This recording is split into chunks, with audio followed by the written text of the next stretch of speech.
Hello, and welcome back to the Out Loud English podcast. I'm Jake.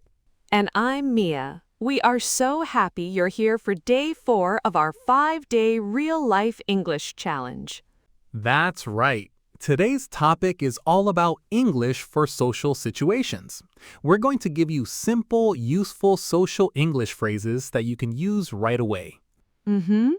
We'll practice making small talk, accepting invitations, saying no politely, reacting to news, and ending conversations naturally.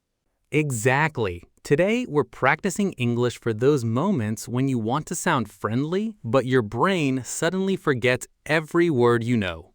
We've all been there, so remember, the goal is to listen and then speak out loud with us. This is your English speaking practice. Okay, before we start, let's do a very quick review of the challenge so far. On day 1, we learned English for going places, with phrases like, I'm on my way, and I'm running a little late. Right. On day 2, we covered shopping English, using phrases like, I'm just looking, thanks, and I'll take this one. And on day 3, we talked about problems and small mistakes, with useful phrases like, it's not working, and can you help me with this? Today, we're going into social situations, small talk, invitations, and polite conversation. So, Mia, why is social English so important? Well, these small conversations happen everywhere. You might talk to someone at work, at school, at a party, in an elevator. Totally. Or while you're waiting in line for coffee. You don't need to have long, perfect sentences for these moments. You just need a few useful phrases to sound friendly and natural. That's the key. Most social English is not about saying something perfect. It's about keeping the conversation comfortable. I love that. Keeping it comfortable. Okay, let's start with our first situation. Simple small talk. This is for those short, quick conversations. For example, hey Jake, how's it going? Pretty good. How about you? Not bad. Busy, but good. Yeah, same here. So, how's it going is just a casual way to ask, how are you? And common, natural answers are pretty good or not bad. These are simple and friendly. All right, let's do some English shadowing practice. How's it going? How's it going? Pretty good. How about you? Not bad. Busy, but good. How's your day going? Great job. Okay, situation 2, accepting an invitation. Someone asks you to do something and you want to say yes. Let's try it. Hey, Jake, we're getting coffee after work. Do you want to come? That sounds fun. I'd love to. Great. We're meeting at 6. Sure, that works. Thanks for inviting me. See? Simple. Saying I'd love to sounds warmer and more friendly than just yes. And another great phrase is count me in. It just means I want to join. That sounds fun. I'd love to. Sure, that works. Count me in. Thanks for inviting me. Excellent work. Now for our third situation, saying maybe or asking for more time to decide. This is how to respond when you aren't ready to say yes or no. Okay. Hey, Mia, do you want to come with us this weekend? I'm not sure yet. No problem. Let me think about it. I need to check my schedule. Sure, just let me know. These phrases are so useful. A great one is, can I get back to you? It's a polite question that means, can I give you an answer later? Very useful for daily English phrases. Okay, time to practice speaking. I'm not sure yet. Let me think about it. I'll let you know. Can I get back to you? I need to check my schedule. Fantastic.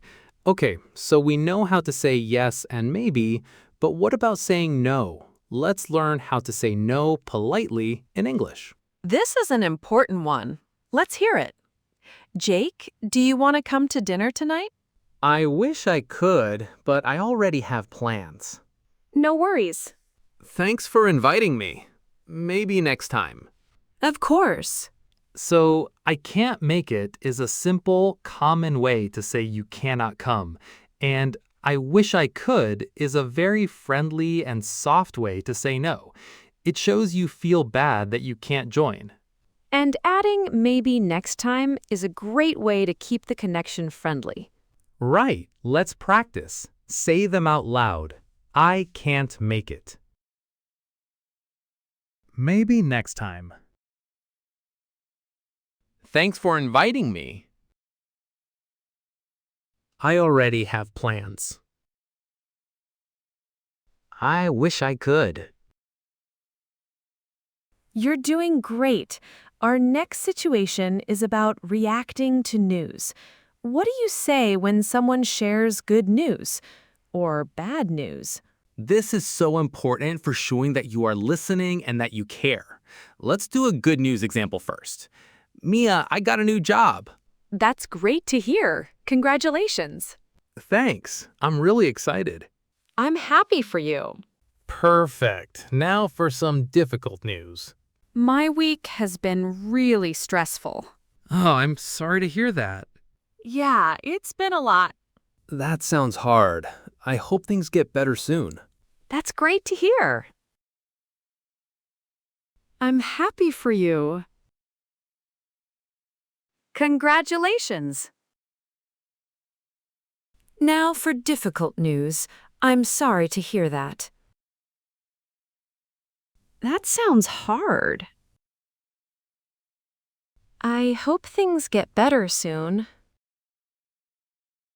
Wonderful. Okay, our last situation for today is a big one, ending a conversation naturally. Sometimes this is the hardest part. It really can be. Let's try a short example. Well, I should get going. Of course. It was nice talking to you. You too. Talk to you later. See you around. Have a good one. That's a perfect, simple way to end a conversation. A very polite phrase is, I'll let you go, which you can use when you think the other person might be busy.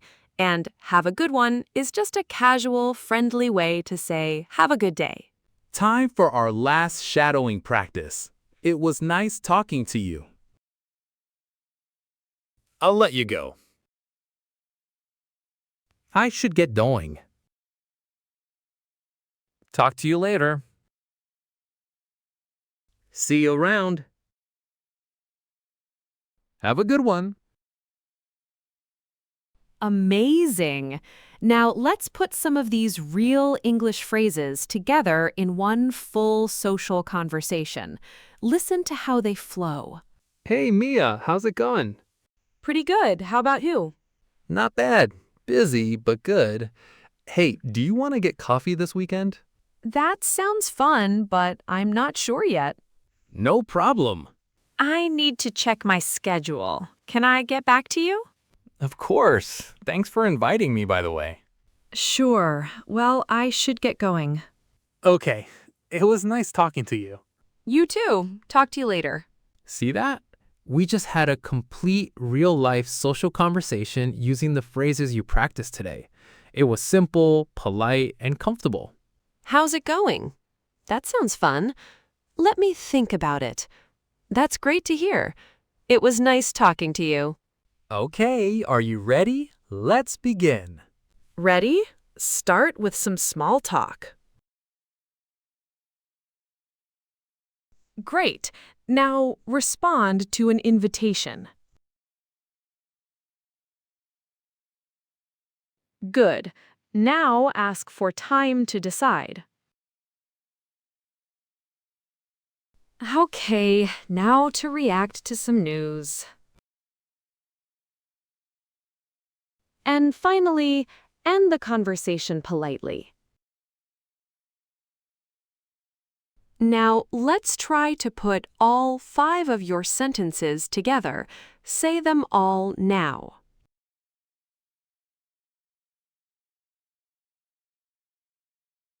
That was brilliant. You are building real English conversation skills. Absolutely. Okay, let's do a quick review of the most useful phrases from today. How's it going? Pretty good. How about you? That sounds fun. I'd love to. I'm not sure yet. Let me think about it. I can't make it. Thanks for inviting me. That's great to hear. I'm sorry to hear that. It was nice talking to you. Have a good one. And that is a wrap on day 4 of the challenge. You did such a great job today. You really did.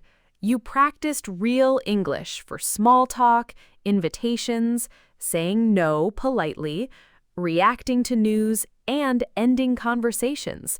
This is fantastic English listening and speaking practice. Join us for our final day tomorrow. In day 5, we'll put everything together from the whole week to build your everyday confidence in English. Before you go, here's a little homework. In the comments, write one sentence using the phrase, "Let me think about it." For example, "That's a good idea. Let me think about it and I'll let you know."